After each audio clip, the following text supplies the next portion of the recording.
At the dinner table, my daughter looked me in the eyes and said, "We don't need you anymore."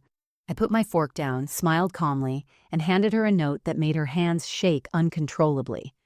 Before we start, let us know in the comments where you're watching from. Don't forget to like, share, and subscribe for more powerful stories. My name is Margaret Thompson, and I'm 68 years old.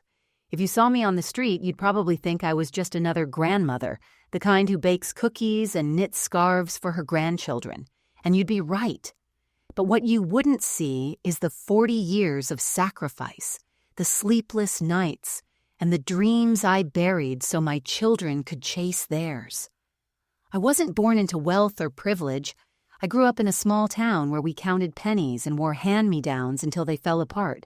When I married my husband Robert, we had nothing but each other and a shared dream of building something better for our future family. We had 2 beautiful children, Emily and Jonathan, and from the moment they were born, they became my entire world. Robert worked construction, building homes for other families while we lived in a tiny 2-bedroom apartment. I worked double shifts as a school teacher during the day and a hospital receptionist at night.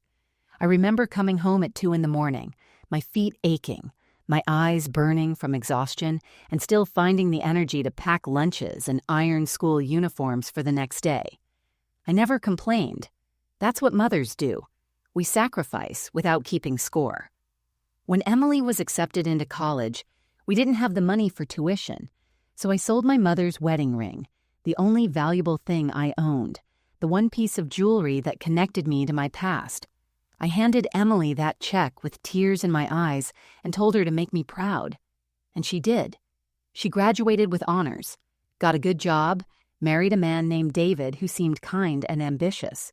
When Robert died 5 years ago from a sudden heart attack, my world shattered. We had just paid off our mortgage.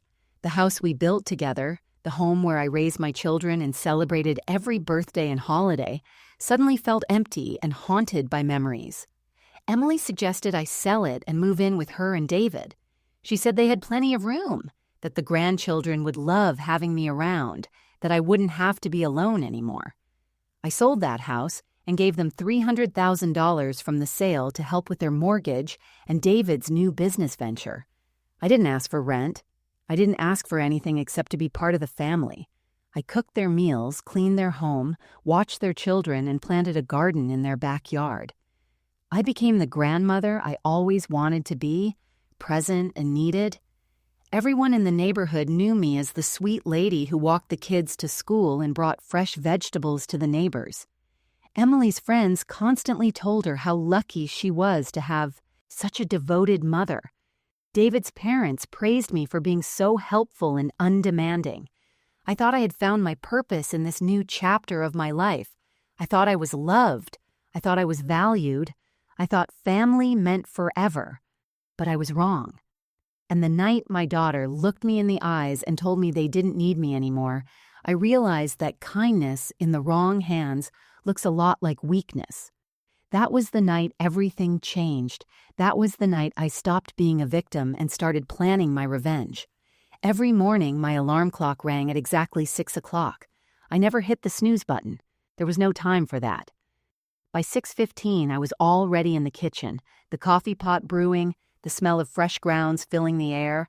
I'd prepare a full breakfast for the family, scrambled eggs with cheese for David, whole wheat toast with avocado for Emily, who was always watching her weight, and chocolate chip pancakes for the grandchildren, 7-year-old Sophie and 9-year-old Michael. They loved my pancakes. Sophie always said mine were better than the ones from restaurants because I made them in the shape of hearts. By 7:30, the house would come alive. David would rush downstairs, grabbing his coffee and kissing Emily on the cheek before heading to his office. Emily would gather her work files, always running 5 minutes late, while I braided Sophie's hair and made sure Michael had his homework in his backpack. We'd walk together to the bus stop at the corner, the children holding my hands, telling me about their dreams from the night before and what they wanted to be when they grew up. Michael wanted to be an astronaut. Sophie wanted to be a veterinarian. I'd kiss their foreheads as the yellow bus pulled up, watching until it disappeared around the corner, the same way I used to watch Emily leave for school decades ago. The mornings were mine after that. I'd return to the house and tend to my garden, the small piece of earth I'd transformed into something beautiful. I planted tomatoes, cucumbers, bell peppers, and rows of colorful flowers that attracted butterflies. Gardening reminded me of my mother, of the lessons she taught me about patience and nurturing. You can't rush growth, she used to say. You plant the seeds, you water them, and you trust that something beautiful will emerge. I thought about that a lot while working in the soil, my hands dirty, the sun warm on my back. 3 afternoons a week, I volunteered at the Riverside Public Library downtown. I'd read stories to children in the community room, doing different voices for different characters, watching their eyes light up with imagination.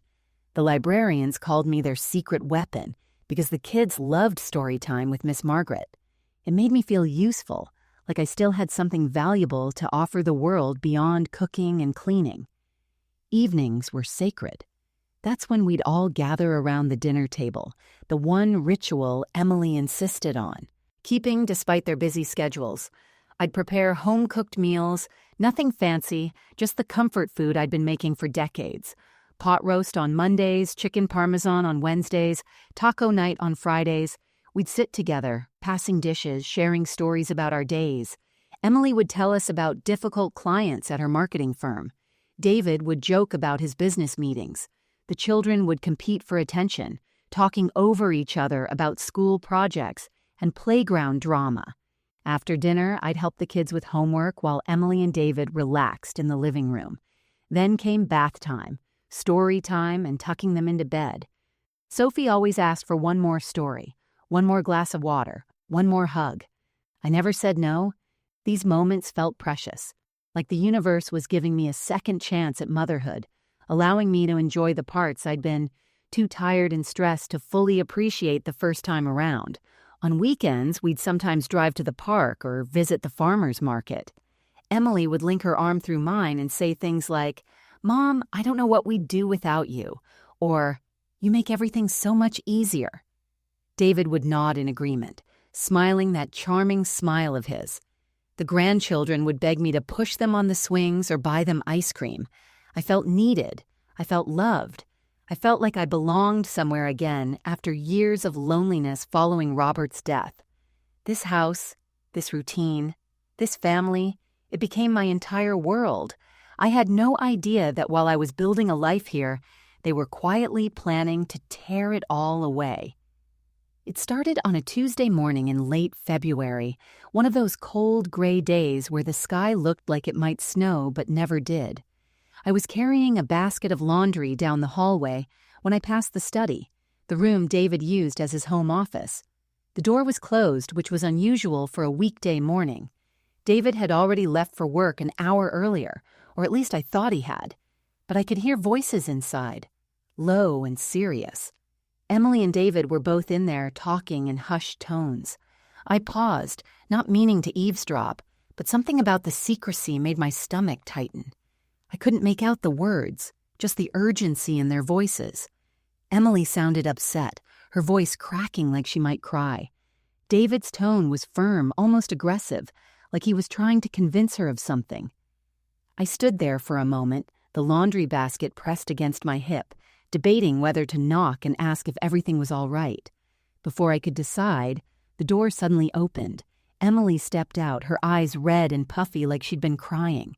When she saw me standing there, she jumped slightly, startled. "Mom, I didn't know you were there." She forced a smile, the kind that didn't reach her eyes, and quickly wiped at her face with the back of her hand. "Sweetheart, are you okay?" I asked, reaching out to touch her arm. "You look upset. Is everything all right?" "Oh, it's nothing," she said quickly, too quickly. "Just work stress. We had a difficult client meeting yesterday and I'm still processing it." She brushed past me toward the kitchen, moving fast like she wanted to escape the conversation. David appeared in the doorway behind her, his expression unreadable. He nodded at me curtly and followed Emily downstairs without a word. I stood there in the empty hallway, confusion swirling in my chest. Work stress.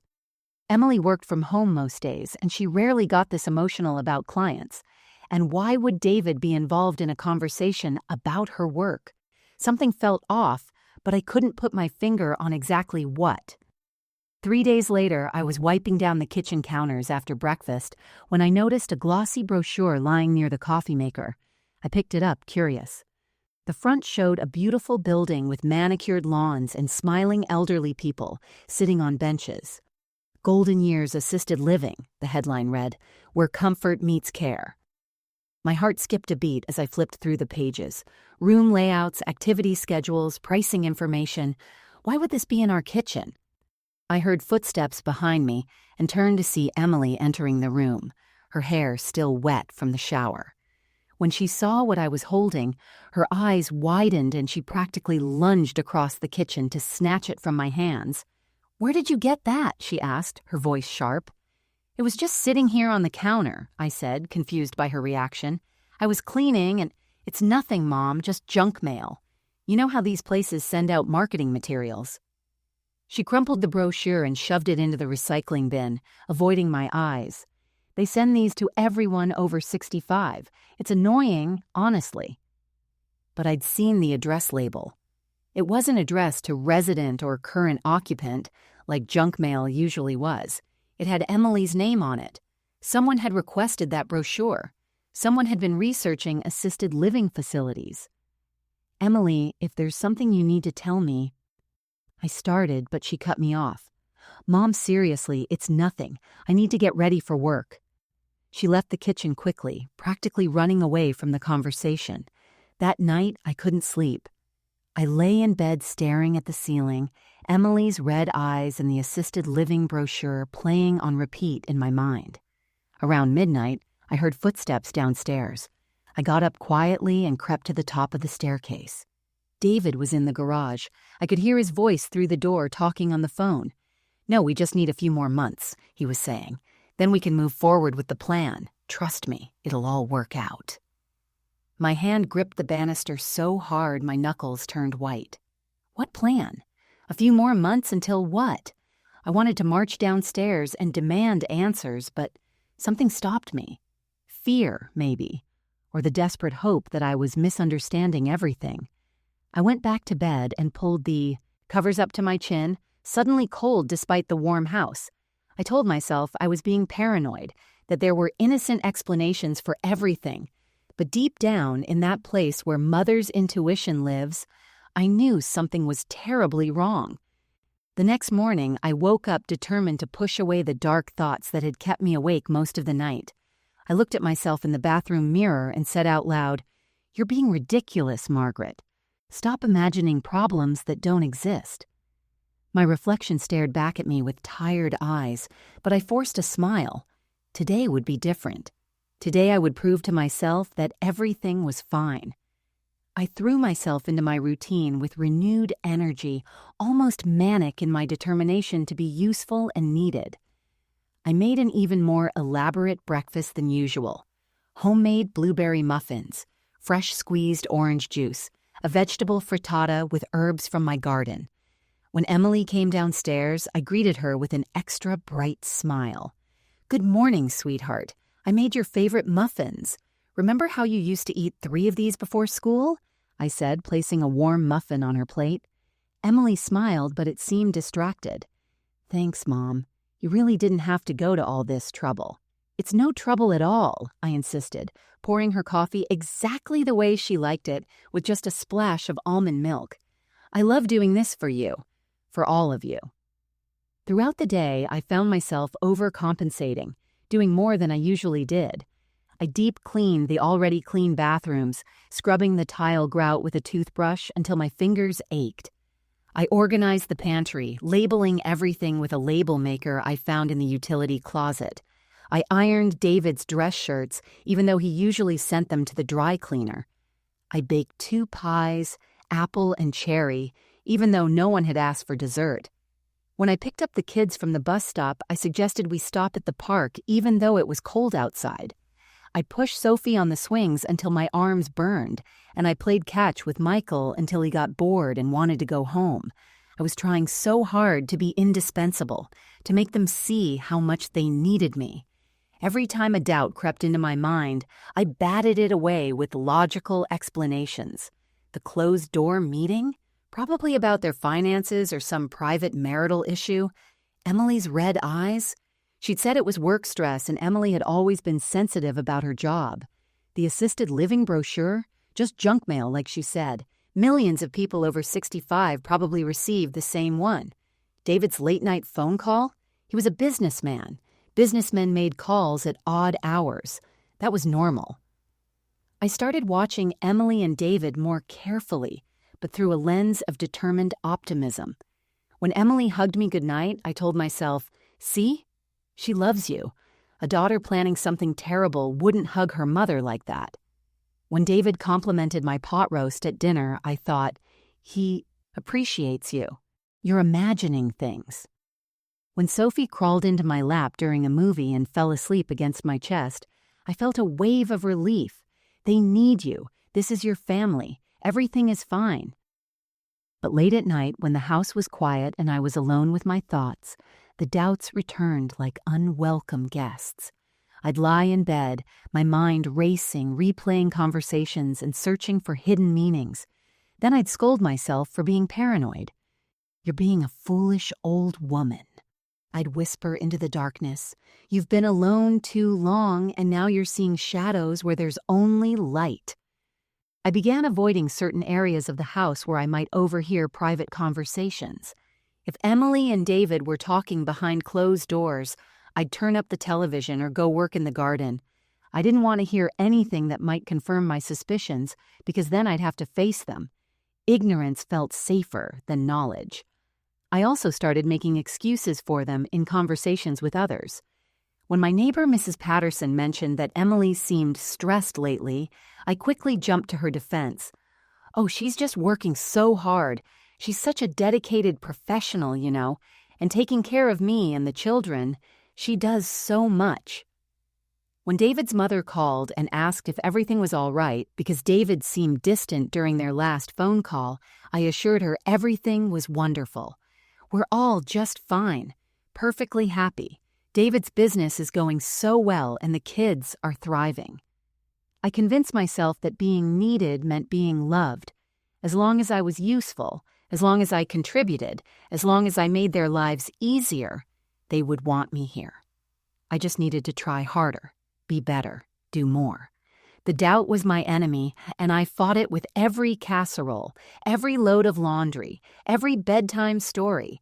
But deep down, beneath all the denial and desperate optimism, a small voice kept whispering the truth I wasn't ready to hear. Something was very, very wrong. It was a rainy Thursday afternoon in early March when my carefully constructed wall of denial came crashing down. Emily had asked me that morning to find some insurance documents she needed for her taxes. They should be in the filing cabinet in the study, she'd said casually over breakfast. The folder is labeled Medical Insurance 2024. Could you grab it for me when you have a chance? I need it by tonight. I'd nodded, happy to help, grateful to be needed even for something small. After lunch, while the house was quiet and Emily was on a work call in her bedroom, I went into the study. The filing cabinet stood in the corner, a tall gray metal thing with 4 drawers. I pulled open the second drawer where Emily kept all their important paperwork, searching for the medical insurance folder. My fingers walked through the tabs: mortgage, utilities, car insurance, home insurance. I found the medical insurance folder and pulled it out, but as I did, another folder behind it caught on the edge and fell forward, spilling papers across the bottom of the drawer. I muttered under my breath, annoyed with my clumsiness, and bent down to gather the scattered documents. That's when I saw my name, Margaret Elizabeth Thompson, printed in bold letters at the top of a legal document. My heart stuttered. I picked up the paper with trembling hands and began to read. Durable power of attorney, the header stated. The document granted Emily complete legal authority over my financial decisions, my medical decisions, my living arrangements, everything. It was dated September 18th of last year, 6 months ago. At the bottom was a signature, my signature, next to a notary's seal. I stared at that signature, my mind reeling. September 18th. I tried to remember that day. Had I signed something? Emily had taken me to a lawyer's office, I remembered that now. She'd said we were updating my will, making sure everything was in order after Robert's death. Just routine estate planning, Mom, she'd assured me. Everyone should have these documents properly filed. The lawyer had been friendly, professional. He'd placed several papers in front of me, pointing to highlighted tabs where I needed to sign. I'd trusted Emily. I'd trusted the lawyer. I'd signed without reading carefully because my daughter told me it was just a formality. But this wasn't a will. This was a power of attorney. This gave them control over my entire life. My hands shook as I dug through the other papers that had fallen. There was more. So much more. A document titled Residential Agreement with Sunset Meadows Senior Living Community. A floor plan of a small room, maybe 200 square feet, with a single bed, a chair, and a tiny bathroom. A payment schedule showing a deposit of $5,000 already paid. And then I saw it. A bright yellow Post-it note stuck to the front page, written in David's messy handwriting. Deposit paid, move-in date March 15th. Finally. March 15th. I looked at the calendar on the desk. That was less than 3 weeks away. 3 weeks, and no one had said a word to me. I sank into David's office chair, the papers clutched against my chest, my breathing shallow and rapid. This wasn't a misunderstanding. This wasn't junk mail or work stress or innocent conversations. This was a plan. A detailed, organized, calculated plan to remove me from this house and put me in a nursing home without my knowledge or consent. How long had they been planning this? Months, clearly. Maybe longer. While I was cooking their meals and caring for their children, while I was tending my garden and believing I was part of this family, they were secretly arranging to send me away. The closed-door meetings, the whispered conversations, Emily's tears, David's late-night phone calls. It all made horrifying sense now. I felt like I'd been punched in the stomach. The room seemed to spin around me.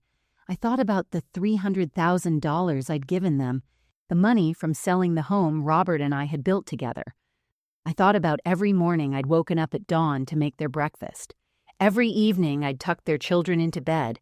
Every sacrifice I'd made thinking I was investing in family, in love, in belonging. I looked down at the documents again, at that forged signature, at that move-in date circled in red ink. My daughter had lied to me. My son-in-law had betrayed me. And I had been too trusting, too naive, too desperate to be needed to see it coming.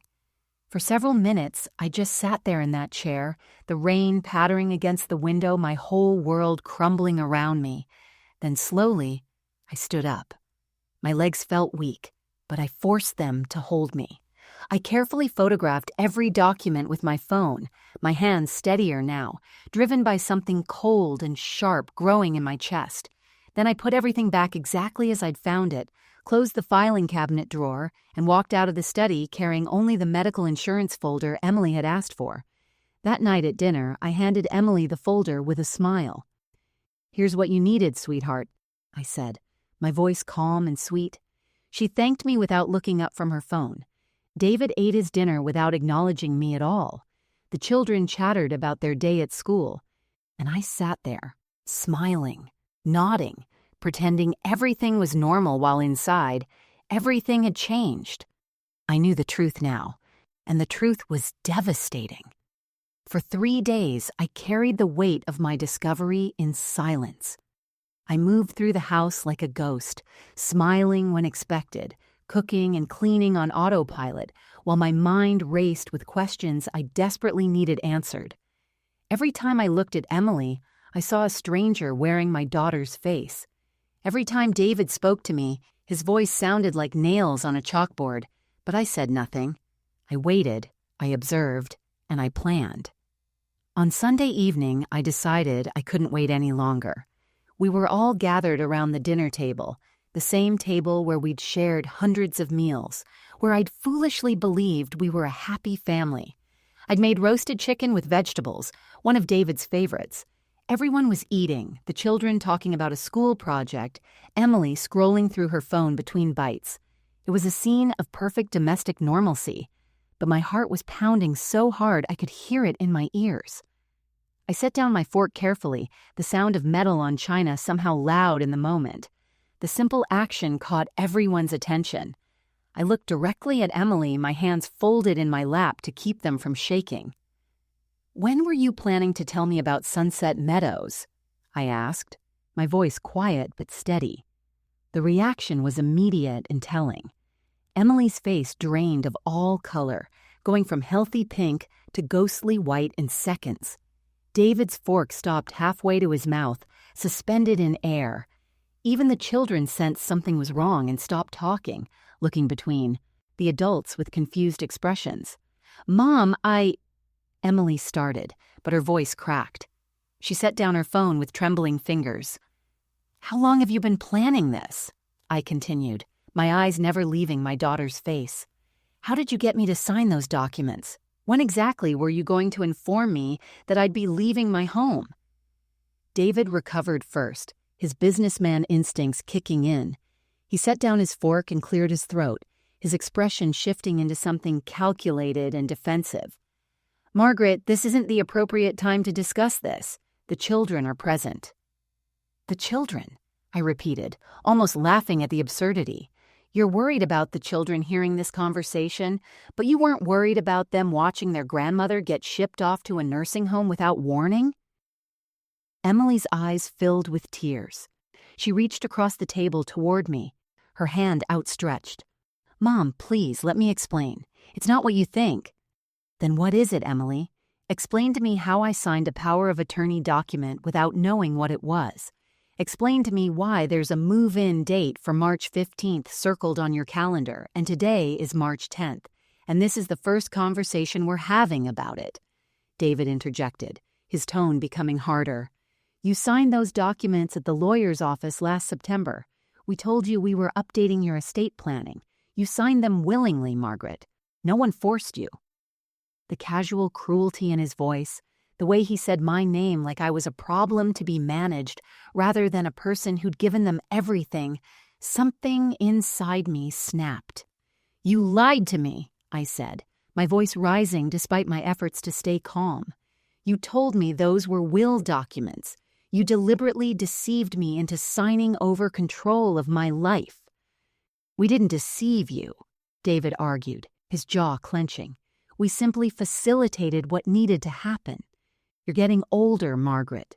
These decisions need to be made by people who can think clearly about what's best." Emily wiped at her tears, and when she spoke again, her voice had changed. The guilt was still there, but underneath it was something harder, something that made my blood run cold. "Mom, you have to understand. David and we need our space. The children are getting older. Michael needs his own room soon, and Sophie's going to need more privacy as she grows up. We need to convert your room into a proper study. We've been patient, but we can't keep putting our lives on hold." "Putting your lives on hold?" I repeated, barely able to believe what I was hearing. "I gave you $300,000. I cook, I clean, I take care of your children. How exactly am I putting your life on hold?" David's mask slipped completely. He stood up from the table, his napkin thrown down beside his plate. "You chose to give us that money, Margaret. You chose to move in here. And frankly, you're becoming a burden. The kids don't need a babysitter anymore. Emily can handle the housework. We don't need—" "Don't say it," Emily whispered, but it was too late. David looked at me with cold, hard eyes and finished his sentence. "We don't need you anymore." The words hung in the air like poison. Sophie started crying softly. Michael stared at his plate, his face red with embarrassment and confusion. Emily buried her face in her hands. And I sat there, looking at the man my daughter had married, the man I'd welcomed into our family, the man I'd trusted, and I felt something inside me die. But in its place, something else was born, something fierce and unbreakable. I stood up slowly with more dignity than I felt and looked at my daughter. You took my money. I gave you everything I had, everything your father and I worked our entire lives to build, and this is how you repay me? Emily looked up, mascara running down her cheeks. Mom, you'll be happier with people your own age. Sunset Meadows is a nice place. They have activities and— Stop, I said, my voice like ice. Just stop talking. I looked around the table one last time, at the family I thought I had, at the life I thought I'd built. Then I walked out of the dining room, up the stairs, and into my bedroom. I closed the door quietly behind me and locked it. And for the first time since discovering the truth, I allowed myself to fully feel the devastating weight of my daughter's betrayal. I didn't sleep that night. I couldn't. The confrontation at dinner played on repeat in my mind, David's cold words echoing in the darkness. We don't need you anymore. But beneath the hurt and betrayal, something else was stirring.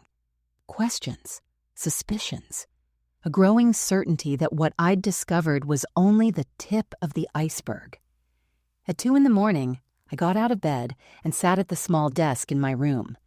I'd brought my laptop with me when I moved in, though I rarely used it. Robert had bought it for me years ago, insisting I learn email and video calls to stay connected with relatives.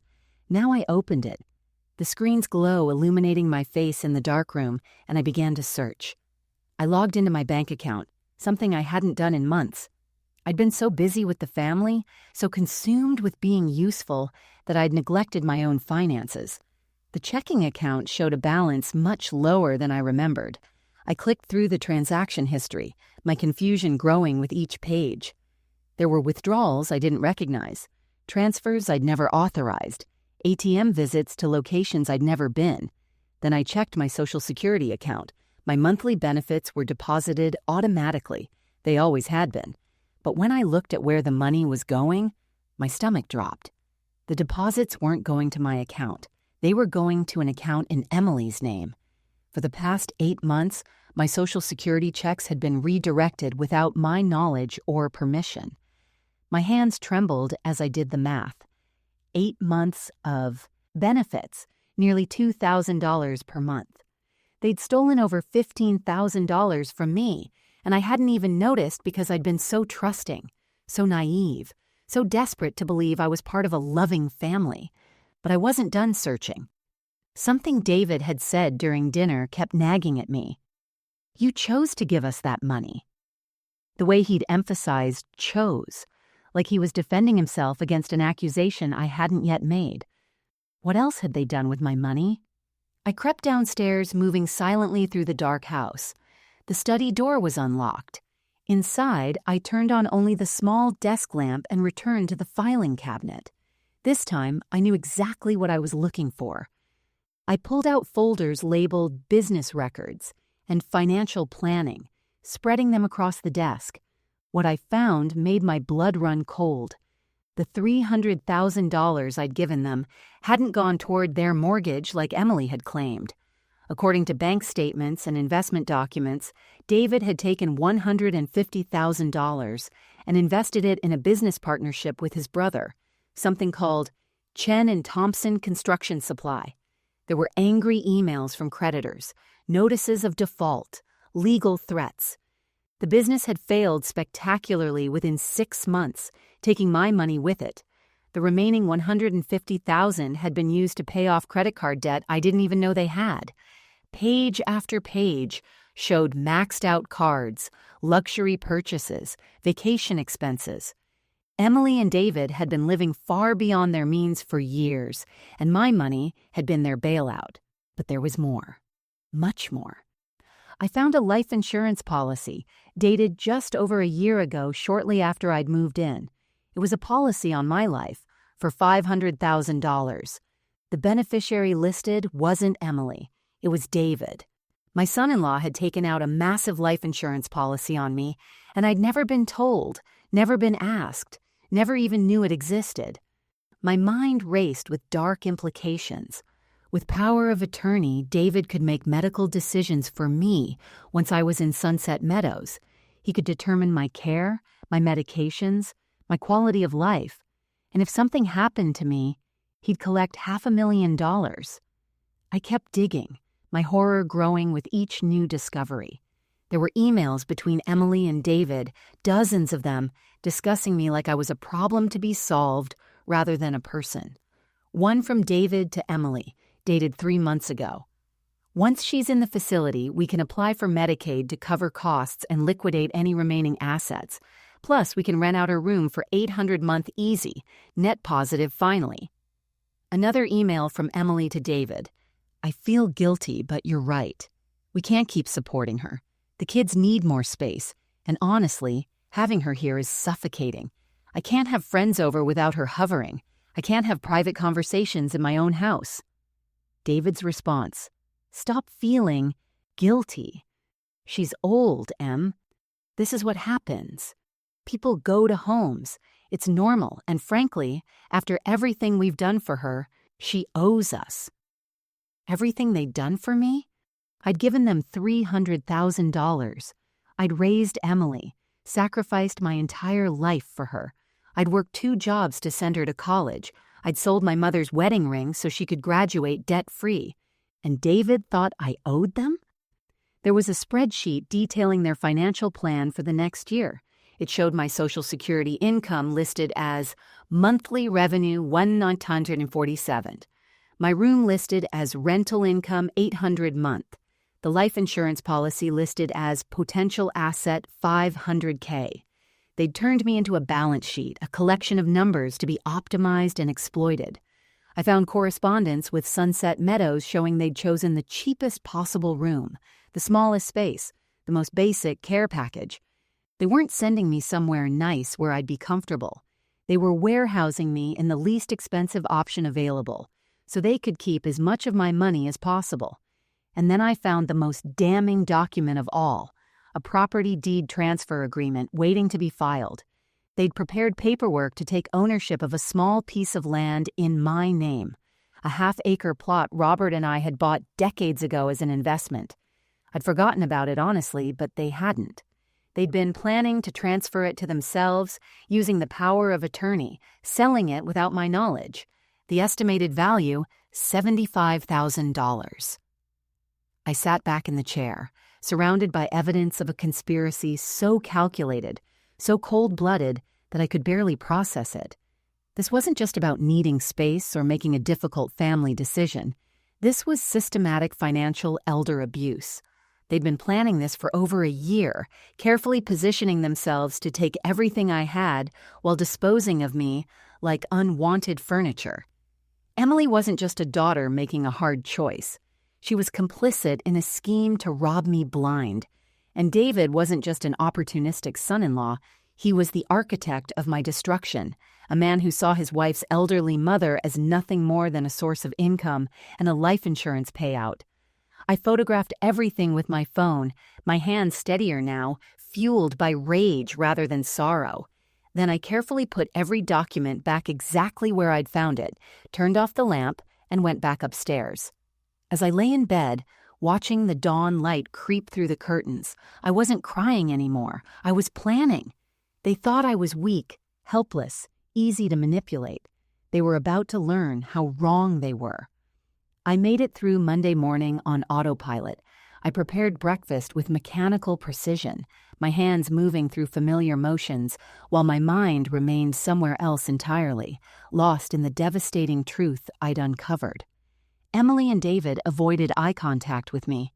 The children seemed confused by the tension, eating their pancakes in unusual silence. When they all left, Emily for a coffee meeting and David for his office, I finally allowed myself to stop pretending. I climbed the stairs to my room, closed the door, and locked it behind me. Then I sat on the edge of my bed, surrounded by the evidence I'd printed and organized the night before, and I completely fell apart. The tears came in waves, each one more powerful than the last. I cried until my throat was raw, until my eyes were so swollen I could barely see, until my chest ached from the force of my sobbing. I'd been holding it together for days, maintaining my composure, playing my role. Now, Alone in this room that would soon belong to someone else, I let myself feel the full weight of the betrayal. I looked around at my belongings, the pieces of my life I'd brought here, thinking I'd found a permanent home. The photographs on the nightstand showed a history of love and sacrifice. There was Emily at age 5, missing her 2 front teeth, grinning at the camera while I knelt beside her. I remembered that day. We'd been at the park and she'd fallen off the monkey bars. I'd scooped her up, kissed her scraped knees, and bought her ice cream to stop her tears. Where was that little girl now? When had she turned into someone capable of such cruelty? Another photo showed Emily's college graduation. I stood beside her in my best dress, the only nice outfit I owned, beaming with pride.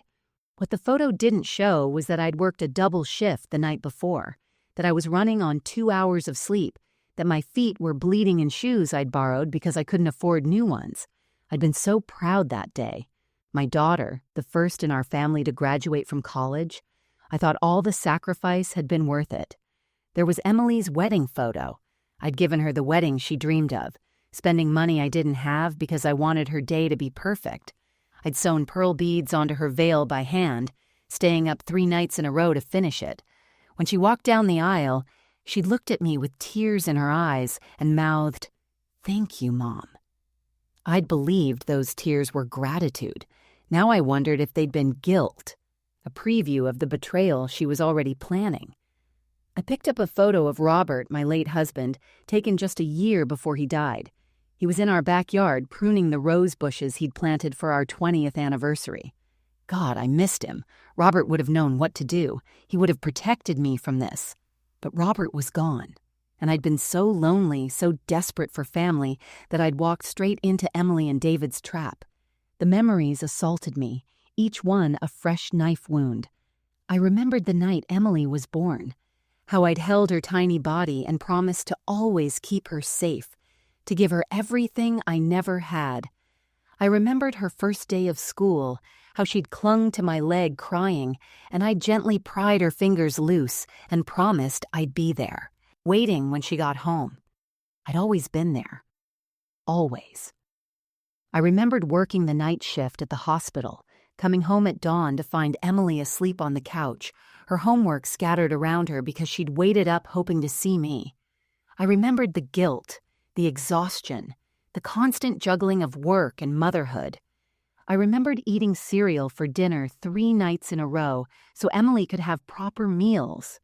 I remembered selling my mother's wedding ring, the last piece of my own mother I had left, and watching Emily's face light up when I handed her that tuition check.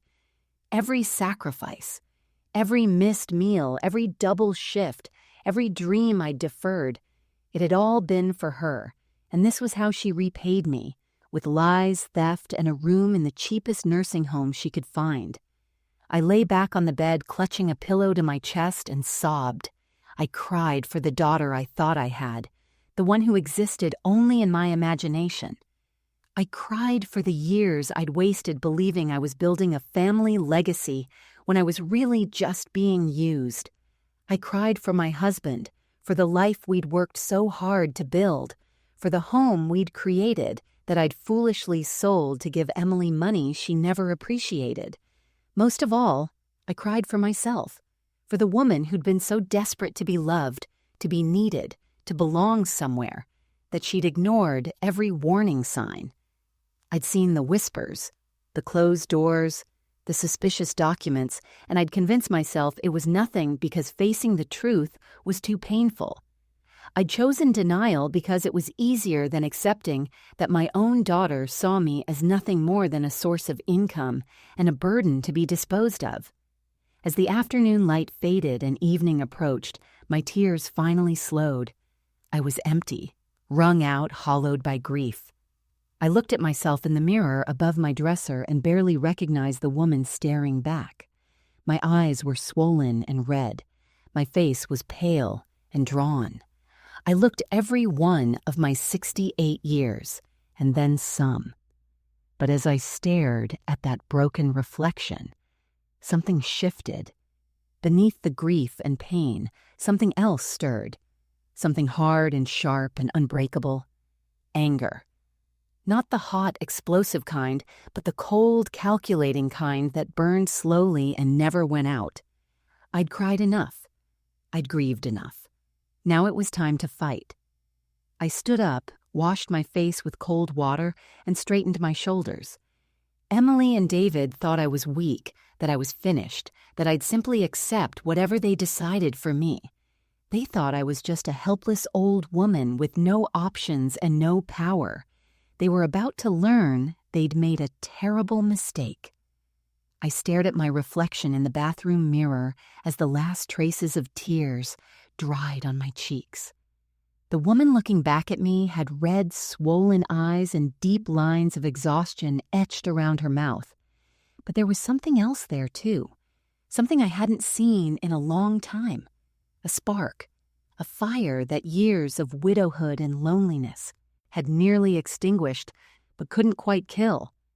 I thought about Robert, about what he would say if he could see me now. He'd always been a fighter, a man who'd built a construction business from nothing, who'd faced down contractors trying to cheat him, who'd stood up to anyone who tried to take advantage of his family. Margaret, he used to tell me, nice doesn't mean weak, kind doesn't mean stupid. And if someone mistakes your goodness for weakness, that's their mistake, not your failure.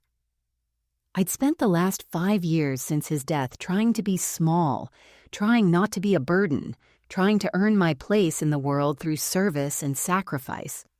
I'd convinced myself that being needed was the same as being valued. But Emily and David had shown me the truth. They didn't value me at all.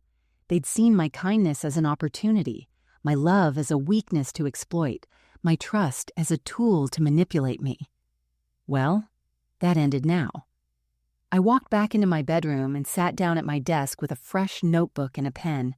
My hands were steady now, steadier than they'd been in days. I flipped to a clean page and wrote at the top, evidence. Then I began to list everything methodically, the way Robert used to plan his construction projects, step by step, piece by piece, foundation first, then build, the forged power of attorney document, the life insurance policy I'd never authorized, the redirected Social Security payments, over $15,000 stolen, the failed business investment using my money, the property deed transfer they were planning, the emails discussing me like I was livestock to be sold, the plan to rent out my room, the calculations treating me as revenue, every piece of evidence documented, photographed, organized. When I finished the list, I stared at it for a long moment. This wasn't just family drama or a misunderstanding.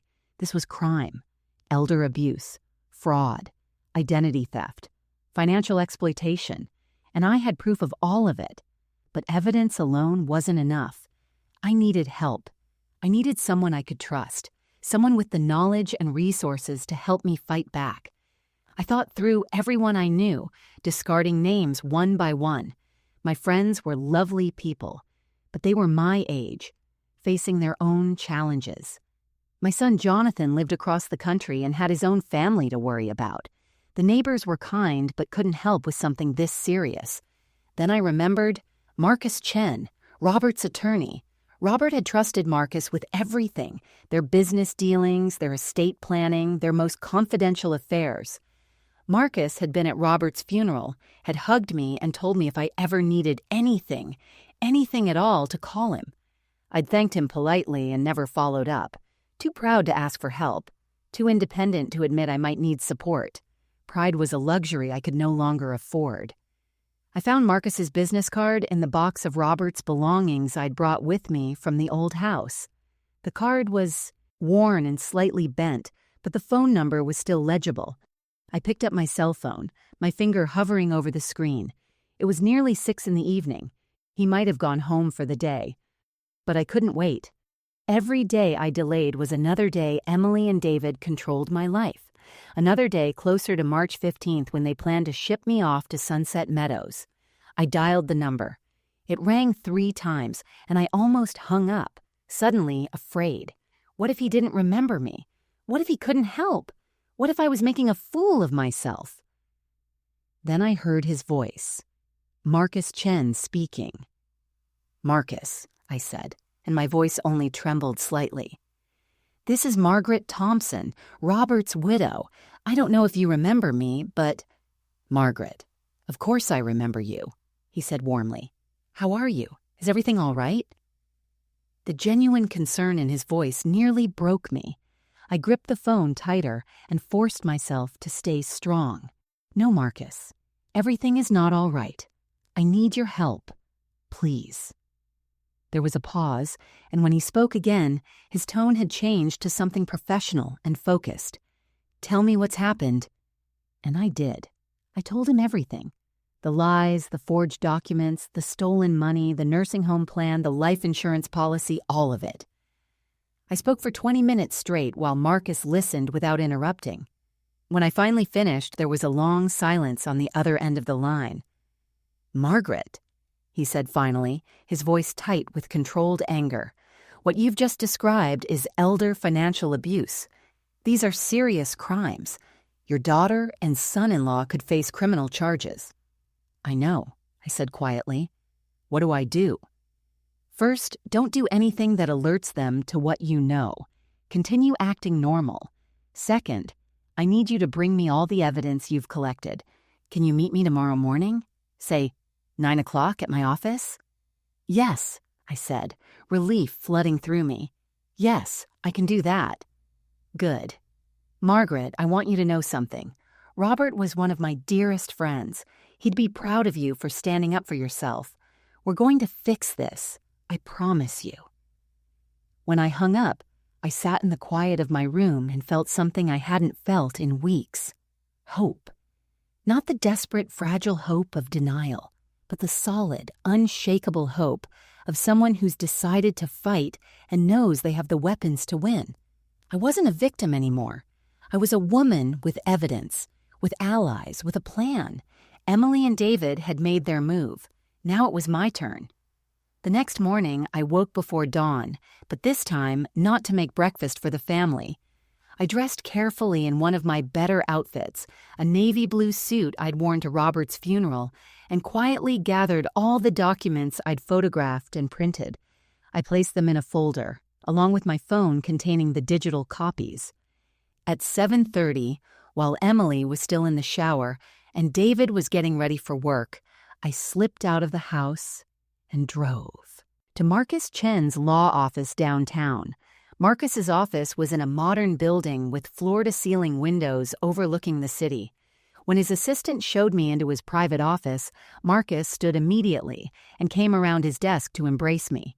He was in his mid-50s with graying hair and kind eyes behind wire-rimmed glasses. Margaret, thank you for coming. Please sit down. I sat across from his desk and slid the folder toward him. This is everything I found. Bank statements, emails, the power of attorney document, the life insurance policy, all of it. Marcus spent the next 45 minutes reviewing every page in silence, his expression growing progressively grimmer. Finally, he set down the last document and removed his glasses, rubbing the bridge of his nose. Margaret, this is worse than I thought. What they've done isn't just unethical, it's criminal. Elder financial abuse, forgery, identity theft, fraud. The evidence here is damning. What are my options? I asked, my voice steady despite the nervousness fluttering in my chest. Marcus leaned forward, his hands clasped on the desk. We have several paths forward. First, the legal route. We can file a police report immediately and pursue criminal charges. We can also file a civil lawsuit to recover all the money they've stolen and receive damages. With this evidence, we'd win. But I sensed there was more. But legal proceedings take time, months, possibly years, and they can be emotionally exhausting. There's another option, one that would give you more immediate satisfaction and potentially avoid a lengthy court battle. He paused, gauging my reaction. We could confront them. Publicly. Publicly? I repeated. Marcus nodded.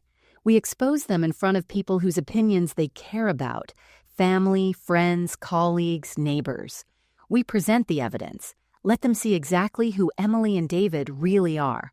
The shame and social consequences might be more powerful than any legal judgment. And often, when faced with public exposure and the threat of criminal charges, people like your daughter and son-in-law become very willing to negotiate a settlement. I thought about this. Emily had always cared deeply about appearances, about what people thought of her. She'd cultivated an image of being the perfect daughter, the devoted mother, the successful professional. David was the same, always concerned with his reputation in the business community. The thought of that carefully constructed facade crumbling in front of everyone they knew would destroy them more than any fine or jail sentence. "I want both," I said firmly. "I want them exposed, and I want legal action. They don't get to just walk away from this." A small smile appeared on Marcus's face. "Robert would be very proud of you right now. All right, here's what we're going to do." Over the next hour, Marcus outlined a comprehensive plan. First, we'd secure my assets immediately. He'd help me open new bank accounts that Emily and David couldn't access, freeze my current accounts, and file paperwork to revoke the power of attorney. Second, we'd install a small recording device in my room and the common areas of the house to capture any incriminating conversations. Third, we'd plan a confrontation, a family gathering where I'd expose everything in front of witnesses. The key, Marcus explained, is to make them feel safe first. Act normal, even submissive. Let them think they've won. Then, when they're comfortable and surrounded by people they want to impress, we pull the rug out from under them. "How do I act normal when I can barely look at them?" I asked. "You think about the end game," Marcus said. "Every fake smile, every meal you cook, every moment you pretend, it's all part of taking back your power. You're not being weak, Margaret. You're being strategic." I nodded slowly, understanding. "What about the recording device? Is that legal?" "In this state, yes. You're allowed to record conversations in your own home, and trust me, people reveal their true selves when they think no one important is listening." Marcus handed me a small device, barely larger than a USB drive. "This will record audio for up to 48 hours before you need to upload the files. Place it somewhere inconspicuous in the living room. If they discuss their plans where you can capture it, that's additional evidence we can use." Before I left his office, Marcus made one more suggestion. "I think you should plan a farewell dinner. Tell Emily and David you've accepted the move to Sunset Meadows, and you want to have one last family gathering to say goodbye. Invite everyone, neighbors, David's family, Emily's friends. Make it seem like you're making peace with the situation." "And then?" I asked. "And then we show them exactly what happens when you underestimate a woman like you." I drove home feeling lighter than I had in weeks. When I walked into the house, Emily was in the kitchen making coffee. She looked surprised to see me. "Mom, where were you? I knocked on your door this morning, but you didn't answer." I smiled, the expression feeling strange on my face but apparently convincing. "Oh, I went to the store early. I wanted to pick up some things for dinner. I've been thinking about what you said, honey, about Sunset Meadows. Maybe you're right. Maybe it would be good for me to be around people my own age." Emily's face flooded with relief. "Mom, really? You mean it?" "I do," I lied smoothly. "Actually, I was thinking, if I'm going to be leaving soon, I'd like to have one last family dinner here. Something special. Could we invite David's parents and maybe some of the neighbors? I'd like to say goodbye properly." Emily set down her coffee mug and hugged me tightly. "Oh, Mom, that's such a good idea. Yes, of course. When were you thinking?" "This Saturday? That gives us a few days to prepare." "Perfect," Emily said, squeezing my hands. "I'll call everyone today. Thank you for being so understanding about this. I know it's been hard, but you'll see. This is for the best." I nodded and smiled, while inside, I counted down the days until Saturday, the day Emily and David's world would come crashing down around them. Let them plan. Let them celebrate. Let them think they'd won. They had no idea what was coming. The days leading up to Saturday felt like living in two different realities. On the surface, I played the role of the compliant, resigned grandmother who'd finally accepted her fate. I smiled at Emily's updates about the dinner preparations. I thanked David when he mentioned he'd taken care of the paperwork for Sunset Meadows. I let them believe they'd broken me, that I'd surrendered without a fight. But underneath, I was a coiled spring, waiting for the perfect moment to release. On Thursday afternoon, while Emily was at a client meeting and David was at work, I carefully placed the recording device Marcus had given me behind a picture frame on the living room bookshelf. That evening, it captured exactly what I needed. David came home early, and his brother Greg stopped by for a beer. I was in the kitchen preparing dinner, but the device picked up every word. "So it's really happening. She's going to Sunset Meadows?" Greg asked. "Yeah, finally," David replied, and I could hear the satisfaction in his voice. "We're having this big farewell dinner on Saturday, playing the devoted family one last time, and then she's out on the 15th. "And she actually agreed to it?" David laughed, a sound that made my skin crawl. "She didn't have much choice. We have power of attorney. But honestly, I think she's just relieved someone else is making decisions for her. Old people get like that, you know? They just want to be taken care of." "What about the money situation? You guys gonna be okay now?" "More than okay. Once she's in the facility, we stop hemorrhaging cash on her groceries and her medications. Plus, we can rent out her room, easy $800 a month. And her Social Security keeps coming. We've got that redirected permanently. Give it a year or two in that place. And well, she's not exactly in great health. When the time comes, there's a life insurance policy that'll finally put us in the black." The casual way he discussed my death, like it was just another line item in his financial planning, made my blood run cold. But I kept chopping vegetables, my face neutral, and let the device record every damning word. Saturday morning arrived bright and clear. I woke at 5 and spent 2 hours preparing food for the dinner. I made all of Emily's favorites: herb-roasted chicken, garlic mashed potatoes, honey-glazed carrots, fresh rolls, and my famous apple pie. If this was going to be a performance, I'd make sure it was flawless. Emily came downstairs around 8, already dressed and made up, her hair perfectly styled. "Mom, the house smells amazing. You didn't have to go to all this trouble." "It's my pleasure, sweetheart," I said, meaning it in a way she couldn't possibly understand. "I want today to be perfect." Throughout the morning, Emily buzzed around the house, arranging flowers, setting the table with our good china, making sure everything looked picture perfect. She kept hugging me, telling me how proud she was that I was handling this transition so maturely. Each hug felt like a knife between my ribs, but I smiled and hugged her back. David emerged around noon, immediately parking himself on the couch with his laptop. "Getting some work done before everyone arrives," he announced, though I noticed he spent most of the time scrolling through sports news. Marcus Chen called my cell at 1 o'clock, using the cover story we'd established. "Mrs. Thompson, this is Dr. Chen's office calling to confirm your appointment next week." It was our code. He was really asking if I was ready, if I wanted to go through with the plan.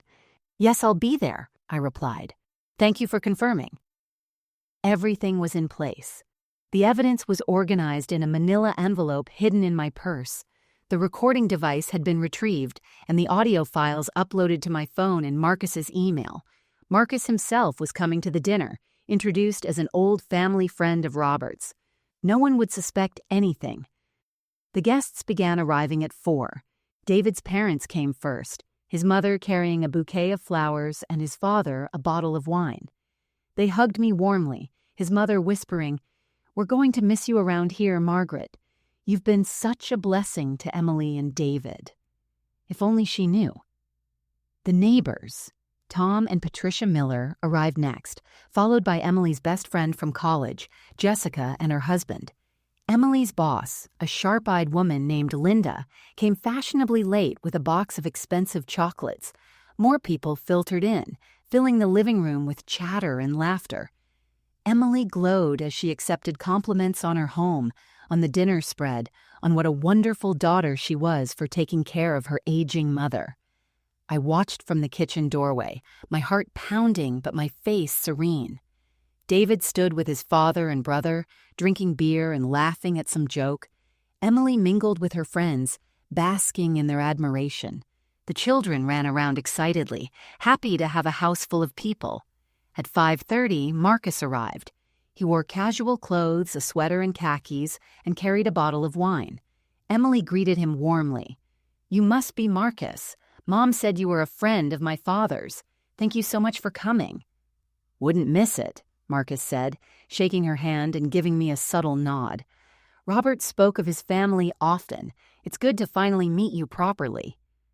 We all gathered around the extended dining table, barely large enough to fit everyone. I'd placed name cards carefully, putting myself at the head of the table with Emily and David on either side, and Marcus strategically positioned where he could see everything. The guests filled in around us, the room buzzing with conversation and the clinking of glasses. Emily stood and tapped her wine glass with a spoon. "Everyone, thank you so much for being here today. This is a bittersweet occasion.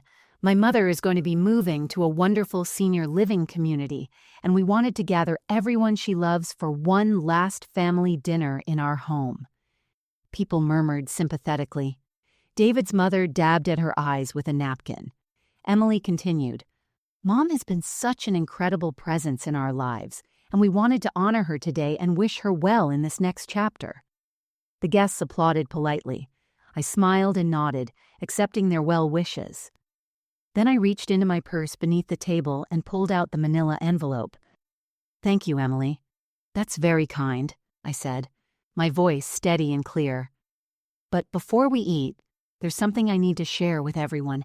Emily, darling, I have something for you." I slid the envelope across the table to my daughter. Her smile faltered slightly as she picked it up, confused. "Mom, what's this?" "Open it," I said gently. "I think everyone here should see what's inside." The room fell silent. All eyes turned to Emily as she opened the envelope with trembling fingers. And in that moment, as her face drained of all color and her hands began to shake, I felt the balance of power shift completely. The trap was sprung. There was no escape now. Emily's hands trembled violently as she pulled out the first document from the envelope. It was a bank statement, highlighted in bright yellow, showing the $300,000 transfer from my account to theirs, followed by the failed business investment. Her eyes darted across the page, her face going from pale to ashen gray. She looked up at me, her mouth opening and closing like a fish gasping for air, unable to form words. "What is this?" David asked sharply, leaning over to look at the paper. When he saw what it was, his entire body went rigid. "Those are bank records," I said calmly, my voice carrying clearly through the silent room, showing how the $300,000 I gave Emily and David from the sale of my home was used. Emily told me it would go toward their mortgage, but as you can see, $150,000 went to a failed business venture, and the rest paid off credit card debt from luxury purchases and vacations I was never told about. The guests shifted uncomfortably. David's father set down his wine glass with a sharp clink. Emily's boss, Linda, leaned forward with sudden interest. "Mom, you don't understand. This isn't—" Emily started, but I held up my hand. "Please, let me finish. Emily, keep looking through the envelope. There's more." With shaking hands, Emily pulled out the next document. It was the power of attorney form with the forged signature. "This," I continued, "is a power of attorney document that gives Emily complete control over my finances, my medical decisions, and my living arrangements. I signed it last September, but I was told it was a simple will update. I was deliberately deceived about what I was signing." Jessica, Emily's college friend, gasped audibly. "Emily, is this true?" Emily's eyes filled with tears, but she said nothing. David stood abruptly, his chair scraping loudly against the floor. "Margaret, this is completely inappropriate. These are private family matters that shouldn't be discussed." "Sit down, David," I said, my voice like steel. For the first time in 5 years, I spoke to him not as a grateful guest, but as a woman who knew her worth. "You'll want to hear the rest." Something in my tone made him sit, though his jaw was clenched so tight I could see the muscles jumping. The next document, I continued, is a residential agreement with Sunset Meadows Senior Living. Emily and David have been planning to move me there on March 15th. That's this coming Tuesday, without telling me until just a few days ago. They chose the smallest, cheapest room available. Not because they wanted what was best for me, but because they wanted to minimize costs while maximizing their profit. Patricia Miller, my neighbor, put her hand over her mouth. "Oh my God, Margaret." "But it gets worse," I said, pulling out my phone. "Much worse. Emily, would you like to share with everyone about my Social Security payments? Or should I?" Emily was crying now, mascara streaming down her cheeks. "Mom, please don't do this.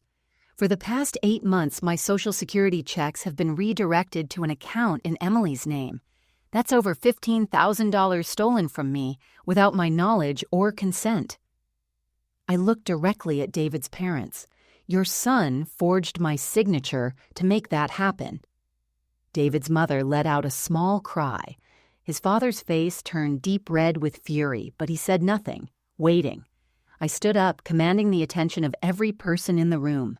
And finally, the most disturbing piece of information. I looked directly at David, my voice cold and clear. David took out a $500,000 life insurance policy on me without my knowledge.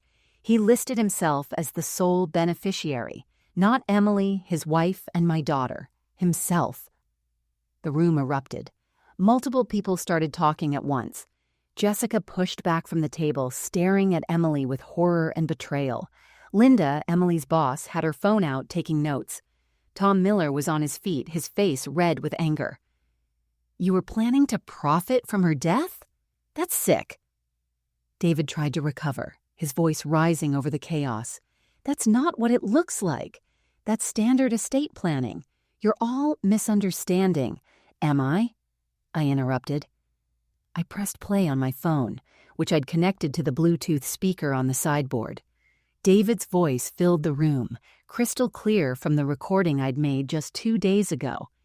Give it a year or two in that place, and well, she's not exactly in great health.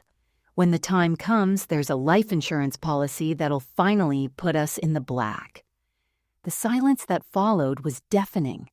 Emily buried her face in her hands, her shoulders shaking with sobs. David's face went from red to white, all the blood draining away. His brother Greg, who'd been part of that recorded conversation, stood and quietly moved toward the door, wanting to escape. "You bastard," David's father said, his voice shaking with rage. "You absolute bastard." David's mother was crying now, too, apologizing to me over and over. Emily's friends were gathering their things, clearly wanting nothing to do with what they'd just witnessed.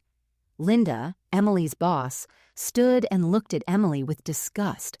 "I'll need your resignation on my desk Monday morning. We can't have someone of such questionable character representing our firm." Emily looked up, panic in her eyes. "Linda, please, I can explain." "There's nothing to explain," Linda said coldly. "What you've done is elder abuse. It's criminal, and it's unconscionable." Marcus Chen finally stood, removing a business card from his wallet and placing it on the table. "For those who don't know me, I'm Marcus Chen, attorney at law. I was Robert Thompson's lawyer and close friend for 20 years. Margaret came to me with this evidence earlier this week. I've already filed paperwork to revoke the power of attorney, freeze the accounts in question, and recover the stolen funds. I've also been in contact with the district attorney's office regarding criminal charges for elder financial abuse, fraud, and identity theft." He paused, letting that sink in, then continued. "There are 2 police officers waiting outside. They're here to take statements and, if necessary, make arrests." Right on cue, there was a firm knock at the door. I walked calmly through the living room and opened it. 2 uniformed officers stood on the porch, their expressions professional and serious. "Mrs. Thompson?" one asked. "I'm Officer Rodriguez. This is Officer Chen. We're here regarding the elder abuse report filed by your attorney." "Yes, please come in," I said, stepping aside. As the officers entered, I turned back to look at my daughter and her husband. Emily was still crying, mascara running down her face, her perfect image completely shattered. David sat frozen, his face a mask of shock and fury. The guests were filtering out quickly, casting disgusted looks back at Emily and David, their reputations destroyed in the span of 15 minutes. I walked back to my place at the head of the table and looked down at my daughter. "You told me you didn't need me anymore, Emily. You were right. But what you failed to realize is that I don't need you either, not anymore." Officer Rodriguez approached David. "Sir, I'm going to need you to come with us to answer some questions." As they led David toward the door, his hands cuffed behind his back, Emily finally looked at me with something other than shock. It was hatred, pure and raw. "I hope you're happy, Mother. You've destroyed our lives." "No, Emily," I said quietly. "You destroyed your own life when you decided greed was more important than love. When you forgot that I'm not just your mother, I'm a human being who deserves respect and dignity. You made your choices. Now you live with the consequences." As the police car pulled away with David inside and the last of the guests scattered into the evening, I stood in my destroyed dining room, the dinner I'd prepared growing cold on the table, and felt something I hadn't felt in years: freedom. The weeks following the dinner passed in a blur of legal proceedings, police interviews, and painful revelations. Marcus worked tirelessly on my behalf, and the evidence I'd gathered proved overwhelming. David was formally charged with elder financial abuse, fraud, and identity theft. Emily, as a knowing participant in the scheme, faced civil penalties and was named as a co-conspirator. The district attorney told me it was one of the most clear-cut cases of elder abuse she'd seen in years. The court proceedings moved surprisingly quickly. With recorded confessions, forged documents, and a clear paper trail, David's lawyer advised him to accept a plea deal. He was sentenced to 18 months in prison, 5 years probation, and ordered to pay full restitution plus damages. The life insurance policy was immediately canceled, and the power of attorney was legally voided. Every penny they'd stolen from me, from the redirected Social Security payments to the $300,000, was ordered to be repaid with interest. Emily lost her job within days of the dinner, just as Linda had promised. Her reputation in the marketing industry was destroyed. Word spread quickly through her professional network, and no firm would touch her. She filed for divorce from David 3 months into his sentence, trying to distance herself from the catastrophe, but the damage to her life was already done. The house they'd bought with my money became the subject of lengthy legal negotiations. Marcus argued successfully that since the down payment had come from my funds, obtained through fraud and deception, I had a legitimate claim. The court agreed. The house was placed in an irrevocable trust for Sophie and Michael, my grandchildren, to be accessed when they turned 25. Until then, Emily could continue living there, but she couldn't sell it, refinance it, or profit from it in any way.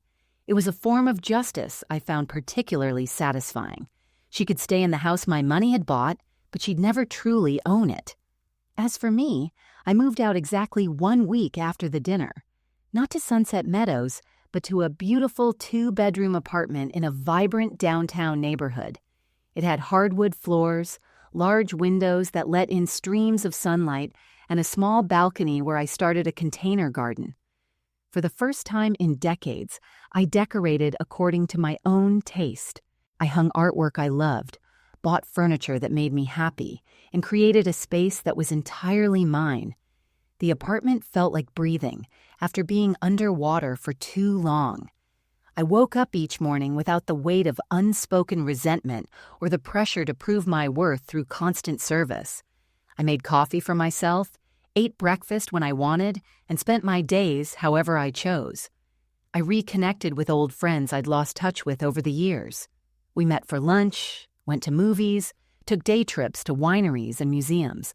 I joined a book club that met every Thursday evening, where we discussed everything from classic literature to contemporary mysteries over wine and cheese. I started volunteering at a legal aid clinic that specialized in elder law, helping other seniors recognize the signs of financial abuse and exploitation. My story, painful as it was, gave me insight that helped others avoid the same fate. Marcus became not just my attorney, but a genuine friend. He'd stop by my apartment occasionally with Thai takeout, and we'd talk about Robert, about life, about the strange paths grief takes us down. He never made me feel foolish for what had happened. Instead, he reminded me that trust isn't a weakness, and that the people who betray that trust are the ones who should be ashamed. The most complicated part of my new life was my relationship with Sophie and Michael. Emily tried to keep them from me at first, poisoning them against me with her version of events. But children are smarter than adults give them credit for. As they got older and understood more about what their parents had done, they reached out on their own. Michael called me on his 13th birthday. "Grandma," his voice cracked over the phone, "I'm sorry. I didn't understand before, but I do now. What Mom and Dad did to you was wrong." I cried, hearing those words, tears of relief and love. "Oh, sweetheart, you have nothing to apologize for. None of this was your fault." Sophie reached out a year later, asking if she could visit my apartment. She was 11 then, old enough to form her own opinions. She sat on my couch, looking around at my home, and said quietly, "I like it here. It feels happy." "It is happy," I told her. "This is what happens when you build a life that's truly yours." I saw the children regularly after that, always on my terms, in my space. I took them to museums and parks. We baked cookies in my small kitchen. I helped them with homework and listened to their problems without judgment. I gave them what I'd always wanted to give them: unconditional love without strings or expectations or hidden agendas. Emily and I didn't speak for over a year. Then, one afternoon, a letter arrived at my apartment. It was handwritten, her familiar cursive filling 3 pages. She apologized, though the apology was filled with justifications and excuses. She blamed David's influence, her financial stress, her fear of disappointing me. She said she'd been in therapy, that she was working on herself, that she hoped one day I might forgive her. I read that letter 3 times, feeling a complicated mixture of sadness, anger, and something that might have been pity. The daughter I'd raised, the little girl who'd held my hand and told me she loved me, was still in there somewhere. But she was buried under so many layers of selfishness and weakness that I wasn't sure she'd ever fully emerge. I wrote back, but my letter was short. "Emily, I appreciate your apology. I hope you do find healing and become the person you're capable of being. But forgiveness isn't something I'm ready to give. Maybe someday, maybe not. Either way, I'm rebuilding my life and I'm doing it without you. I wish you well." I never sent a second letter, and she never sent another one to me. 2 years after that terrible dinner, I was sitting on my balcony watching the sunset, a cup of tea in my hands, when my phone buzzed. It was a text from Sophie, now 13. "Grandma, I got straight A's this semester. Can we celebrate with ice cream this weekend?" I smiled and typed back, "Absolutely, I'm so proud of you."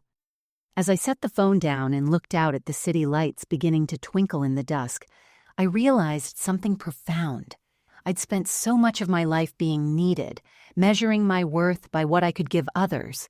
But here, in this quiet apartment, with my own life and my own choices, I discovered something better than being needed.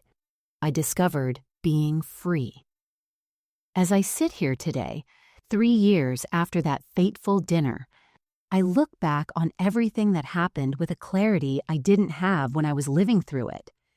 My story isn't just about betrayal or revenge. It's about something much deeper, something that I hope resonates with anyone who's ever felt invisible, disposable, or taken for granted. For most of my life, I believed that love was measured in sacrifice. I thought that if I gave enough, worked hard enough, and asked for little enough, I would earn my place in the hearts of those I loved. I raised my daughter with every ounce of strength I had. I worked double shifts and sold precious heirlooms. I postponed my own dreams and swallowed my own needs because I believe that's what good mothers do. And in many ways, I don't regret those sacrifices. They made Emily's life better, and they came from a place of genuine love. But somewhere along the way, Emily learned the wrong lesson. She learned to take without giving back. She learned that my love was unconditional, which she interpreted as unlimited and exploitable. She saw my kindness not as strength, but as weakness. My generosity not as love, but as obligation. And when David entered the picture, someone who viewed relationships purely as transactions, my daughter became someone I barely recognized. What happened to me happens to countless elderly people every single day. Children, relatives, and caregivers who see aging parents not as human beings deserving of respect and dignity, but as resources to be managed and eventually discarded. Elder abuse is one of the most underreported crimes in our country because victims are often too ashamed to come forward, too afraid of being alone, or too conditioned to believe they deserve whatever treatment they receive. I almost became one of those silent statistics. I almost let myself be warehoused in a facility where I would have been forgotten, my money spent, my voice silenced, my final years stolen from me. But something inside me refused to accept that fate. Maybe it was Robert's spirit reminding me to fight. Maybe it was simply the last spark of self-respect I had left. Whatever it was, I'm grateful I found the courage to stand up for myself. The moral of my story isn't complicated, but it's vital. You are never too old, too tired, or too powerless to demand respect. Your worth isn't determined by what you can give others or how useful you are to them. Your worth is inherent, unchangeable, and non-negotiable. And when people in your life forget that, when they treat you as less than human, you have not just the right, but the responsibility to yourself to fight back. Family should be built on love, respect, and mutual care. Real family honors the sacrifices of those who came before them. Real family would never exploit vulnerability or mistake kindness for stupidity. When greed replaces gratitude, when manipulation replaces love, when financial gain becomes more important than human dignity, those bonds aren't just damaged, they're destroyed from within. If you're watching this and you recognize yourself in my story, if you're being taken advantage of by family members who should protect you, please know this: you are not alone, you are not powerless, and it is not too late. Reach out to someone you trust. Contact an elder law attorney. Call your local adult protective services. Document everything. And most importantly, remember that asking for help isn't weakness, it's wisdom. For those of you who have elderly parents or relatives, I want you to ask yourself some hard questions. Are you treating them with the dignity they deserve? Are you making decisions with them or for them? Are you seeing them as burdens or as human beings with their own needs, desires, and rights? Your parents won't be here forever. The time you have with them is precious and finite. Don't waste it on resentment, convenience, or greed. One day you'll be old too, and the way you treat your elders today sets the standard for how you'll be treated tomorrow. My relationship with Emily may never fully heal, and I've made peace with that. Some bridges, once burned, can't be rebuilt, but my grandchildren know me now, know the truth of what happened, and they're learning a different lesson than their mother learned. They're learning that love requires respect, that family requires honoring one another, and that no amount of money is worth sacrificing your integrity. As for me, I'm happier now than I've been in decades. My little apartment brings me joy. My friendships are genuine and reciprocal. My volunteer work gives me purpose. I wake up each morning knowing that today is mine to shape, that my life belongs to me and me alone. I don't have much, but what I have is real, and that's worth more than all the false security of living in someone else's house, under someone else's control, waiting to be discarded when I'm no longer useful. So I'll leave you with this final thought. Never let anyone convince you that your value is measured by what you can give them. You are not a transaction. You are not a burden. You are not disposable. You are a human being with inherent worth and dignity, and you deserve to be treated as such, no matter your age, your health, or your circumstances. Stand up for yourself. Speak your truth. Fight for your dignity. And never ever apologize for demanding the respect you've earned through a lifetime of love, sacrifice, and resilience. Now I want to hear from you. What would you have done in my situation? Would you have confronted your family publicly, or would you have handled it privately? Have you or someone you love experienced elder abuse? How did you handle it? Share your thoughts and stories in the comments below. Your voice matters, and your story might be exactly what someone else needs to hear to find their own courage. If this story touched your heart, moved you, or made you think differently about how we treat our elders, please hit that like button. Share this video with someone who needs to hear it. And subscribe to this channel for more powerful stories about justice, family, courage, and standing up for what's right. Remember, it's never too late to reclaim your life. It's never too late to demand respect. And it's never too late to choose dignity over comfort, truth over peace, and freedom over false security. Thank you for listening to my story. I'm Margaret Thompson, and I'm no longer someone's burden. I'm no longer someone's meal ticket. I'm no longer invisible. I'm free. And freedom, I've learned, is the greatest gift you can give yourself. Until next time, stand strong, speak up, and never forget your worth.